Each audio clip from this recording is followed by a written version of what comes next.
What's up, y'all? I know I'm gonna damn do. well Sorry. this fucking man did not do this. But listening to videos, and I wasn't sure if I was gonna do a video about this or not, and then I realized that, like, that's what this platform is for, is to talk about issues that are related to oppression, systems and structures of violence and oppression, inequity and injustice, and how we might go about dealing with them. And so, I saw someone posted on, I was digging in the crates of my Instagram DMs because I still visit there sometimes, to just see what's going on. And I had posted a journalist who was on CNN talking about the conditions in Palestine right now, under the Israeli attack. And, and of course I got some random person who's like, I'm reading your book right now. I can't believe you would post this anti-Semitic thing. And so let me first be just very clear. The conflation of anti-Semitism with a Palestinian liberation politic is bullshit. Like, it's bullshit. It's bullshit. Because I know it's bullshit, because all of the Jewish people I know who are liberation-based, who have a liberation-based politic, recognize the situation as apartheid in Israel, as a settler colonial state, and what the Israeli government is doing inside of Palestine as violence.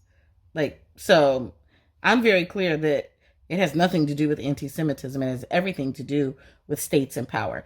And one of the things that feels really important for me to say, I years ago, I would say it's about 7 or 8, more than that, 2006. So, 14 years ago, I was like, okay, there was, a flare up of violence, against Palestine. And the first thing, let me say this: the dynamic is always the same. The dynamic is always outsized, like, incredible violence from Israel that, like, kills a bunch of Palestinians, and then, like, Hamas shoots some rockets that barely penetrate the city, and some people throw rocks, and then we call those comparable conflict. That's, y'all, come on. That, you don't even have to be a rocket scientist to know. Like, if I throw rocks at the police and then the police drop 30 bullets in me, that's not a fight. I was slaughtered, right? Like, that's not, we don't have to do anything special to understand that dynamic.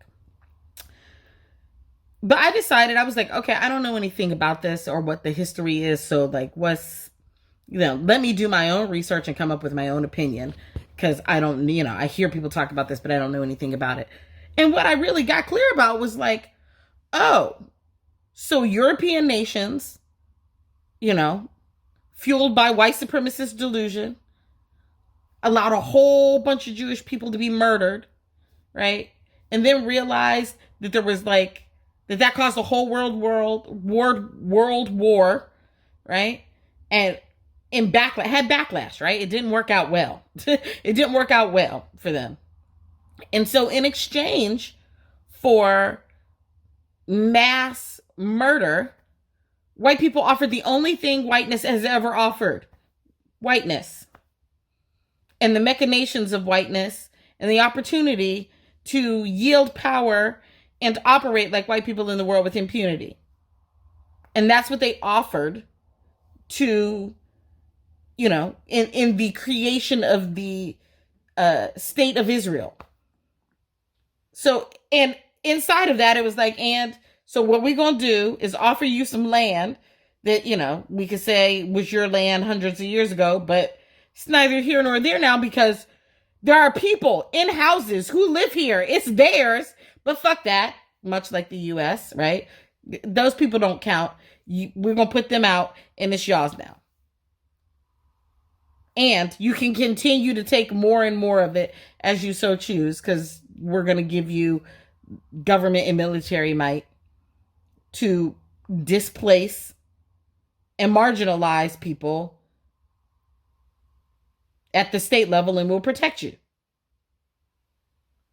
It doesn't take rocket science to recognize that that shit is wrong, that that shit is white supremacist delusion, that that shit is imperialism, that that shit is fucked up. Like, you don't have to be any major anything to know that that shit was wrong. And so that's that on that. That was the end of that's that on that. And I think that, one of the important things to recognize inside of that, again, is, like I said, the machinations of white supremacist delusion and the offering of the powers and privileges and opportunities of whiteness whenever it is that that's the thing that can be offered in order to in order to cover the violence and degradation and murder, of white supremacist delusion. White supremacist delusion has always picked and chose who it was going to offer whiteness to based off of its own needs. And those needs are mostly economic, but often about whether or not groups are operating in solidarity to combine power that could potentially upend white supremacist delusion.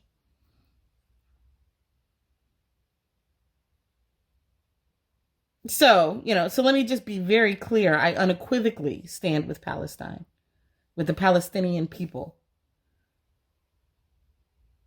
And see the actions of Israel as actions of apartheid and an oppressive imperialist state fueled by European nations to cover up their own murderous behaviors.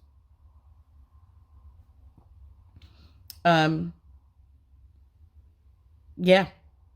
And I think that we can be with that and be with all the complexities of harms, right? Like, because again, the conversation starts with the harm done to Jews, right? And then what it is that they get offered, right? What the US, what Europe calls accountability, right?